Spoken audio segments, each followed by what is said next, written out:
Does Hyper Bloom ruin Genshin Impact balance? Because in order for your Hu Tao to hit hard, you need a bunch of HP, you need crit rate, you need crit damage. But with Hyper Bloom, all you need is a bunch of EM. So mathematically, it is a shitload easier to get a good maxed out EM character, because you need an EM helmet, goblet, and timepiece, and then a couple rolls in EM somewhere else, and they hit like a truck. It's harder to get EM main stats. It's harder to get EM main stats. What are you talking about? No, it's not.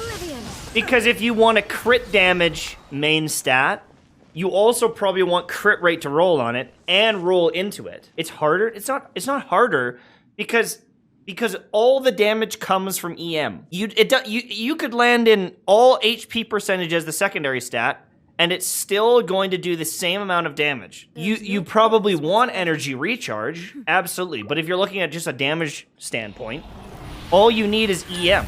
This is a pretty good Elemental Mastery Goblet. It's got defense, it's got HP percentage, it's got energy recharge. This is a nice Elemental Mastery Goblet. This is a win. But even if it rolled all in HP, still usable, I will still hit just as hard, essentially. Almost identical damage because of the Hyper Bloom. If it landed all in energy recharge, sweet. I can use my burst more, and it's probably more valuable.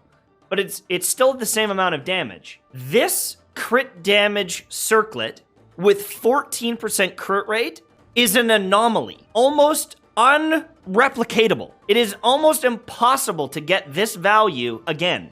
I may never get this much value again. Do you know what I'm saying here? Like, to get a godly DPS unit with a crit damage stat or crit rate stat is very, very, very hard. And the same thing goes if you're looking at the timepieces. You want the main stat, but you also want crit damage and crit rate to roll. If it's an EM piece on an EM Hyper Bloom unit, you don't even give a shit about what these stats as much. It's way easier to build a Hyper Bloom unit. It's so easy to build a Hyper Bloom unit, and you can clear all the content in the game, that it almost seems like, why would you put in all the time to build other hyper carries?